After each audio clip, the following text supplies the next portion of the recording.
ते रेल कामगार सेनेचे उपाध्यक्ष कार्याध्यक्ष संजय जोशी की ज्यांची मागचे अनेक वर्ष त्याने रेल्वेमध्ये प्रत्यक्ष काम केलेलं आहे। आमचे बाबीदेव यांनी सुद्धा रेल्वेमध्ये त्यांची कारकीर्द झालेली आहे। यांनी टेक्निकली संजय जोशी आणि बाबीदेव यांनी टेक्निकली ही ट्रेन दादरपर्यंत कशी येऊ शकते हे सिद्ध करून दाखवलेलं आहे आता आर्ग्युमेंटमध्ये। मग त्यांनी जे आम्हाला उत्तर दिलंय ना, विजय कुठे ते उत्तर, त्यांनी जे आम्हाला उत्तर दिलेलं आहे ते कसं दिशाभूल करणारं आहे, कोकणवासियांच्या तोंडाला पानं फुसणारं आहे आणि त्याच्यामध्ये कशा पद्धतीची चुकीची माहिती दिलेली आहे हे सर्व खंडन संजय जोशी यांनी आपल्या स्टेटमेंटमध्ये केलेलं आहे। आणि त्यांनी हे जे पत्र दिलेलं आहे ह्या पत्राला आम्ही काडीची किंमत देत नाही असे आम्ही सांगितलेले। आणि ह्या पत्रातला पोकळपणा आमच्या संजय जोशी यांनी जो सांगितलेला आहे तो 1 मिनिटात मी त्यांना कथन करायला सांगतो। परंतु पुनश्च एकदा आम्ही त्यांना सांगितलेले आहे की आम्ही हे 3 महिने 4 महिने 6 महिने असे आम्ही वाट पाहणार नाही। संजय जोशी यांनी त्यांच्याकडे एक प्रस्ताव ठेवला की जे मी टेक्निकली पॉसिबल कसं आहे, म्हणजे ही ट्रेन फक्त दिव्यावरून दादरपर्यंत खेचायची आहे, नवीन ट्रेन नाही आहे, त्यामुळे रेल्वे बोर्डाच्या परवानगीची आवश्यकता नाही हे आम्ही त्यांना आता पटवून दिलेलं आहे। त्यामुळे दादर ते दिवा ते दादरपर्यंत आणण्यासाठी इतर कोणत्याही ट्रेनवर त्याचा विपरीत परिणाम होऊ शकणार नाही हे आमच्या संजय जोशी यांनी सांगितलेले। मी त्यांना 2 मिनिटं एक्सप्लेन करण्याची विनंती करतो। धन्यवाद भाई। सततची मागणी जी दिव्याला दुपारी 1:20 येते आणि संध्याकाळी 5:50ला परत जाते। कोरोनापूर्व काळामध्ये ती गाडी 3:40 दादरवरनं सुटत होती आणि आत्ता सुद्धा वेस्टर्न सबब्स आणि मुंबई, साऊथ मुंबई आणि मुंबईमध्ये राहणारं जे सामान्य पब्लिक आहे त्यांना कमी तिकिटामध्ये घरी जायला मिळतं। अशा लोकांसाठी ही गाडी दादरपासून चालू करावी आणि ते शक्य कसं आहे, रेल्वेने पत्र दिल्यानंतर ती गाडी 1:25ला आल्यानंतर 5व्या आणि 6व्या लाईनवरनं एकदा विक्रोळी किंवा पुढे आल्यानंतर कुर्ला एफलूपमधनं ती गाडी दादरपर्यंत आणू शकतात। दादरला सकाळी 6 वाजता 6:30ला येणारी जी हुबळी गाडी आहे तिला सायडिंग अपलूपमध्ये घेऊन तो प्लॅटफॉर्म खाली करून 2:05 बरेली, दादर बरेली किंवा दादर बलिया ज्या गाड्या आहेत या गेल्यानंतर साधारणपणे 2:15ला गाडी दादरला येऊ शकते। आल्यानंतर त्याला वॉटर पाणी भरून किंवा त्याचं काही प्रायमरी क्लिनिंग करून ती गाडी बरोबरच, कारण त्याचा जो क्रू आहे हा मुंबई CST वरनं जातो, माटुंगा एंडला इंजिन आमची उभी असतात, तर इंजिन लावल्यानंतर बरोबर 3:40ला 3:35ला जुन्या टायमिंगवरती ती ट्रेन जाऊ शकते। ती ट्रेन ज्यावेळेला जाईल त्याच्या पाठोपाठ असणारी राजधानी किंवा वंदे भारत एक्सप्रेस किंवा पाठोपाठ असणारी कर्जत फास्ट लोकल या कुठेही इफेक्ट होत नाहीत। विद्याविहारला गेल्यानंतर पुन्हा ती गाडी 5व्या आणि 6व्या लाईनला गेल्यानंतर आपला प्रवास चालू करेल। तिथंही सुद्धा आप लोकल लाईनला येणारी जी लोकल आहे KP8 लोकल जी आहे तिलाही तिचं राईट टाईम असेल तरच 2 मिनिटं उभी राहील, अन्यथा कुठल्याही गाड्यांवरती परिणाम होऊ शकत नाही। आणि हे सांगितल्यानंतर आज प्रशासनाला पुन्हा त्याची वापस परत फिजिबिलिटी चेक करून लवकरात लवकर या संदर्भात निर्णय घेण्याचे निर्देश GM सरांनी खासदार अरविंदभाई सावंत आणि विनायकजी राऊत यांच्या मागणीनुसार दिलेले आहेत। अन्यथा शिवसेनेने जो 1 तारखेचा बंद आहे, रेल्वे बंद, हा आदेश दिलेला आहे तो होईलच, पण तत्पूर्वी ही गाडी दादरवरून सुटू कशी शकते या संदर्भात सकारात्मक भूमिकेमध्ये प्रशासन आता आल्याबद्दल धन्यवाद। आम्ही त्यांना एक पर्याय दिलेला आहे, फक्त त्यांना एकच विनंती केलेली आहे की आत्ता संजय जोशी यांनी जी काय प्रॅक्टिकली सिद्ध करून दिलेलं आहे त्याची तपासणी रेल्वेचे अधिकारी आणि आमचे हे टेक्निकल ॲडवायझर यांनी प्रत्यक्ष जाऊन करावी आणि त्याला कालमर्यादा असली पाहिजे। सुदैवाने GMनी येत्या 3 दिवसामध्ये याबाबतची तपासणी प्रत्यक्ष साईटवर करावी आणि करत असताना आमचे संजय जोशी, बाबीदेव हे त्यावेळेला असतील आणि मला खात्री आहे की 3 दिवसाच्या आत त्याची जर प्रॅक्टिकली फिजिकली जाऊन त्यांची तपासणी केली तर नक्कीच कोकणवासियांची मागणी पूर्ण करायला रेल्वेला भाग पडू।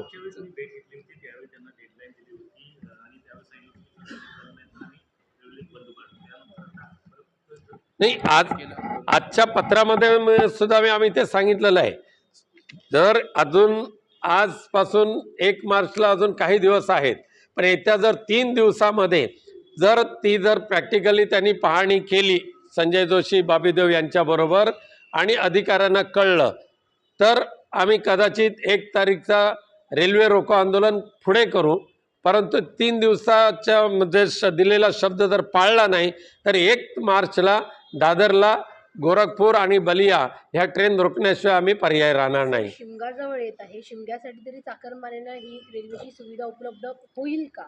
नक्कीच आम्हाला आशा आहे की आता एवढे वर्ष कोकणवासियांच्या तोंडाला पानं पुसण्याचं काम ज्या मध्य रेल्वेने केलं त्यांना शिवसेनेचा आणि आमच्या खासदारांचा दणका व्यवस्थित बसेल नाही केलं तर.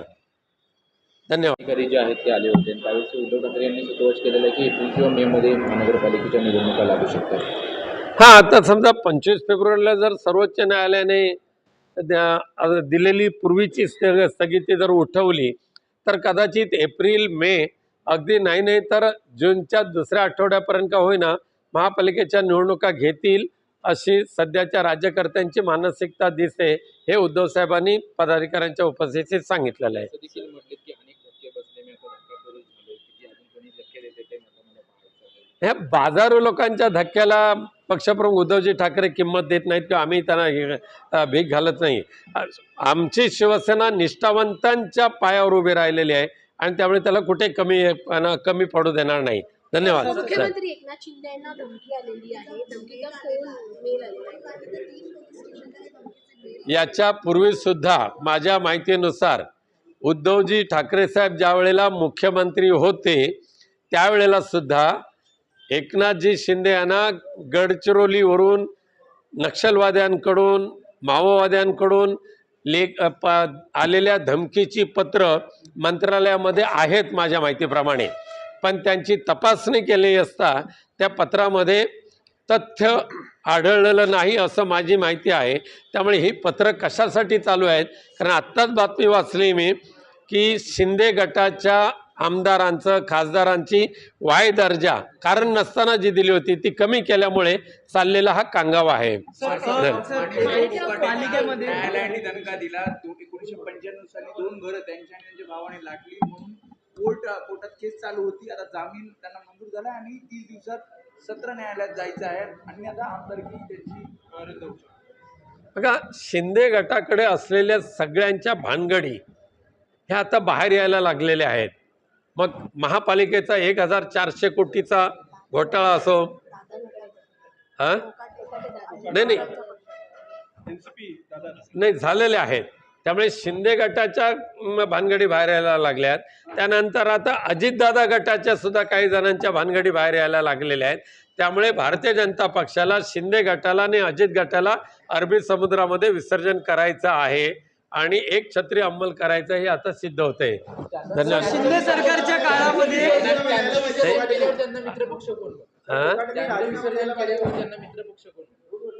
काळ ठरवेल की. चला, धन्यवाद.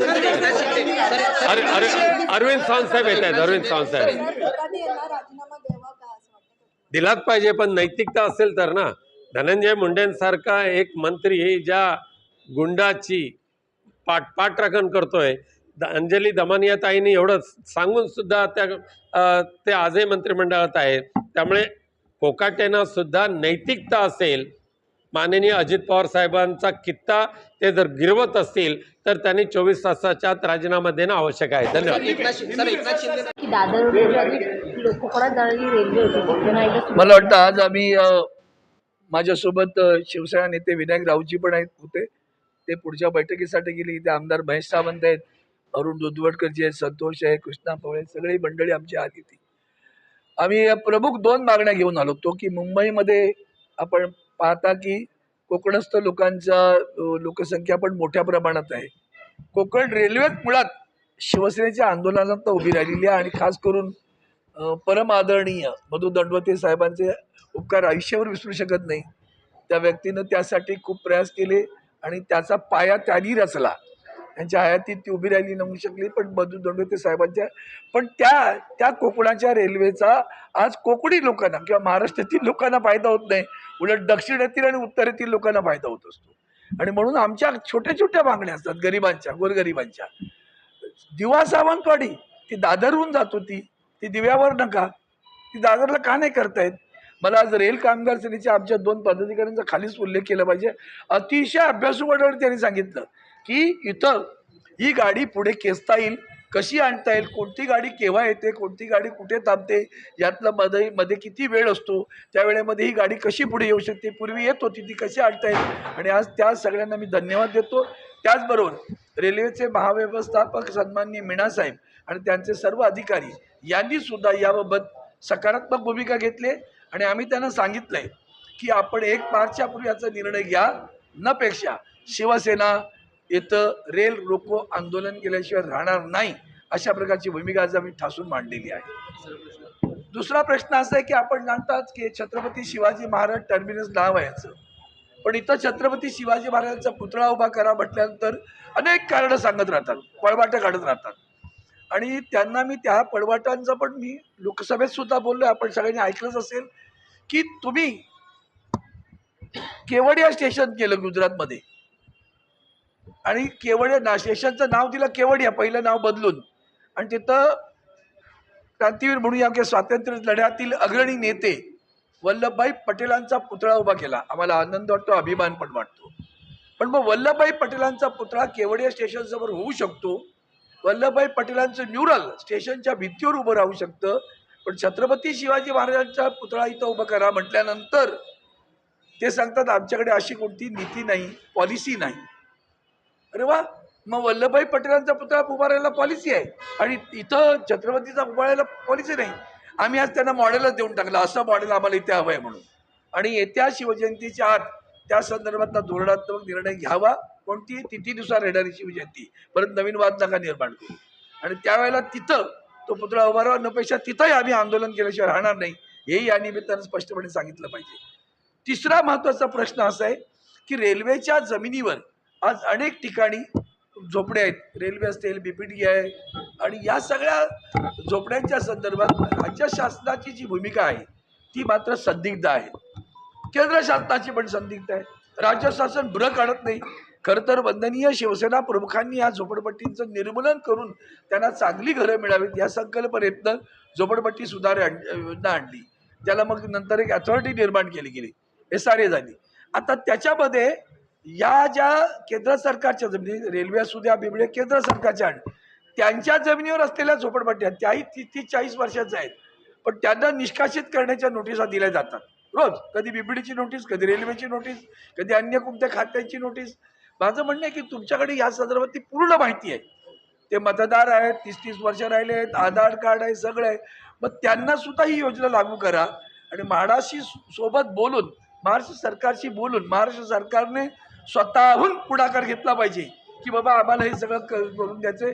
माननीय गडकरींनी माझ्या प्रश्नाला उत्तर देताना मुंबई पोर्ट अथॉरिटीच्या जागेवर असलेल्या सगळ्या झोपड्यांना राज्य शासनाच्या नीती आणि नियमानुसार आम्ही मोफत घरं देऊ असं पार्लमेंटमध्ये स्वतः तत्कालीन मंत्री नितीन गडकरी यांनी सांगितलं. आश्वासन समिती काय करते, राज्य देशाचे पंतप्रधान काय करतात, त्यांनी दिलेलं आश्वासन म्हणजे केंद्र शासनाचं आश्वासन आहे, ते आजही त्याच्यावर 1 इंच पुढे सरकत नाही. आणि म्हणून या संदर्भात त्या मागण्या ती तशाच पद्धतीच्या मागण्या इथंही केल्या. आमच्या मुंबईतले फुटओव्हर ब्रिजेस आहेत, शिवडीला मी एंड टू एंड आणि परळला एंड टू एंड ब्रिज मागितला होता. दोन्ही ठिकाणी शिवडी पूर्व पश्चिमला जायला लोक सगळं फाटक क्रॉस करून जातात, तोडून जातात. तो पूल बांधण्यात झाला, महापालिका म्हणते आम्ही केलं, हे म्हणतात आम्ही बांधले. करणार कधी ते सांगा एकदा. तसाच परळचा पूल आहे, उद्या एलपी स्टँडचा पूल तुटला तर परळ ते एलपी स्टँड जायला फुटओव्हर ब्रिज पण पादचारी पूल पण नसेल, मग तो पूल बांधला गेला पाहिजे. नपेक्षा तोही पूल गेला आणि हाही पूल गेला. तसाच करवडला आहे. म्हणून या संदर्भात ती आठवण करून दिली. त्या पुलांची कामं लवकर व्हायला पाहिजेत. स्टेशनांची नावं बदलण्याचं ढोंग या सरकारनं केलं, बीजेपीने केलं. खास करून निवडणुकीची आम्ही सगळी नावं बदलली, आजही कुठल्याही स्टेशनचं नाव बदललेलं नाही. त्याची पुन्हा आठवण करून दिली. आता निदान तुम्ही पाठपुरावा करा. सगळ्या स्टेशनची नावं सांगितलीत मी, कोणती, पश्चिम रेल्वे असू तर मध्य रेल्वे असू, नावं बदलली. करोडचा लालबाग करायला तुम्हाला इतका वेळ लागतो का रे? केवढी एका दिवसात होतं. हेच सगळं राजकारण सुरू आहे. आम्ही आंदोलनकारी आहोत, रस्त्यावर उतरून आंदोलन करू, आज नोटीस देऊन आलोय. नाही दरवर्षी शिवजयंतीला तुम्ही शिवाजी महाराजांचा पुतळा कितीच्या दिवशी येतो आम्ही, पण आता काय म्हणते सकारात्मक तेव्हाही येणार आम्ही. हेरिटेजचं कारण ते देतात. अजून त्यांनी नव्या महाव्यवस्थापने कुठल्याही बाबतीत निगेटिव्ह उत्तर दिलं नाही, नकारात्मक उत्तर दिलं नाही. त्यावेळेला मी करतो माझी काही गोष्टीचं त्यांनी अतिशय सकारात्मक भूमिका मांडली. आता पुतळ्याच्या संदर्भात त्यांना म्हणून मॉडेलच देऊन आलोय, बघूया आता किती दिवसात काय भूमिका घेतात. जे पोस्टर जे आहे ते शिवजयंतीच्या निमित्ताने कोणाचे पोस्टर? Lawrence Bishnoi gangster. अशा लोकांची आठवण तुम्ही का काढता? मला नाही, मला एक सांगतो, हे इथे आपलं सुद्धा चुकतंय बरं का. छत्रपती शिवाजी महाराजांनी काय खाणेरडी उदाहरणं तुम्ही देता. सोड रे, त्याला कारवाई करायला सांगा पोलिसांची. काय असेल आज काहीतरी कारवाई झाली सांगितलं, तुम्ही प्रश्न का नाही विचारत? कारण तुम्ही हा प्रश्न विचारत नाही, ठरवून विचारत नाही का? बोला काय झालं माणिकराव कोकाटेंचा? बातमी लागेल ना का 5 मिनिटात बंद होईल ते पण सांगून टाका. माणिकराव कोकाटेंना कोर्टानं शिक्षा सुनावली, खरं आहे ना? प्रश्न नाही विचारला इतकं वेळ तुम्ही. मग आता मी मग माझा प्रश्न असा आहे, एक तर माणिकराव कोकाटेंनी ताबडतोब राजीनामा दिला पाहिजे. या राज्याचा मंत्री ज्याला कोर्ट शिक्षा सुनावते त्याच्यानंतर सुद्धा मंत्रिपदावर राहणार का तुम्ही? माननीय देवेंद्र फडणवीस साहेब, आपण रोज काही आचारसंहिता साधन सुचिता तुमच्या अगलबगल असलेल्या विद्वानांना सांगता, त्यातलं एक पहिलं करा. आणि खरं तर मी ईडीला सांगतो, बघा रे बाबा यांच्याकडनं शिका काहीतरी, या हायकोर्टाकडनं तुम्ही शिकलात तर बरं होईल. बाकीचे अजून बसले सत्तेवर, त्यांच्याही बद्दल निर्णय घ्या, म्हणजे तेही राहतील की नाही कळेल. अखंड भ्रष्टाचारात बुडालेली लोक आहेत, अखंड आणि अखंड बुडालेली लोक महाराष्ट्राचा कारभार करतायत. तेव्हा म्हणजे मी म्हणत नाही बरं का, देशाचे पंतप्रधान म्हणतात, आणि अखंड बुडालेले आहे देशाचे पंतप्रधान म्हणतात. 70,000 करोड का घोटाला, सिंचाई घोटाला हुआ असं पंतप्रधान म्हणाले. ते जरा त्याला ताबडतोब त्याच्याबद्दल कारवाई झाली तर आनंद होईल. एकनाथ शिंदेला हे सांग असल्या गोष्टीवर विश्वास ठेवतो तुम्ही. याच्या अगोदर देखील पालकमंत्री होते तेव्हा देखील अरे असल्या भंप गोष्ट, अरे त्यांनी माझं ठाणे जिल्ह्यात जेवढ्या लोकांना पोलिसांचं अंगरक्षक म्हणून त्यांना दिले गेलेत त्यांची नावं काढा, उद्याच्या वर्तमानपत्रात आणि चॅनलवर जाहीर करा, आणि त्याच्यावर असलेल्या केसेस सांगा. आजच त्या डोंबिवलीमध्ये लोकांना फसवून जी घरं बांधली त्याच्यामध्ये नलावडे नावाचा जो ग्रस्त आहे तो यांचा कार्यकर्ता आहे, त्याला पोलिसांचं संरक्षण आहे, त्याच्यावर फसवाफसवीच्या अगोदरपासून केसेस आहेत. असं असताना सुद्धा त्याला पोलिसांचं संरक्षण आहे. असं संरक्षण देणारे सरकार आहे. जरा ज्यांच्या धमक्या सांगता ना त्यांच्यावर असणाऱ्या माणसांचे फोटो आणि चेहरे घ्या, त्याची नावं सांगा. राज्याचं पोलीस त्यांना कसं संरक्षण देतं ते पण सांगा. पालिकेचा जो 1400 कोटींचं टेंडर आहे घनकचरा व्यवस्थापनाचं, त्याला मुख्यमंत्र्यांनी घनकचरा व्यवस्थापनाचं टेंडर आहे पालिकेचं 1400 कोटींचं, त्याला मुख्यमंत्र्यांनी स्थगिती दिलेली आहे. हे जे टेंडर आहे ते धन्यवाद देतो मुख्यमंत्र्यांना, माननीय मुख्यमंत्र्यांना धन्यवाद देतो. तुमच्या सोबत असलेला घनकचरा पण लवकर दूर करा.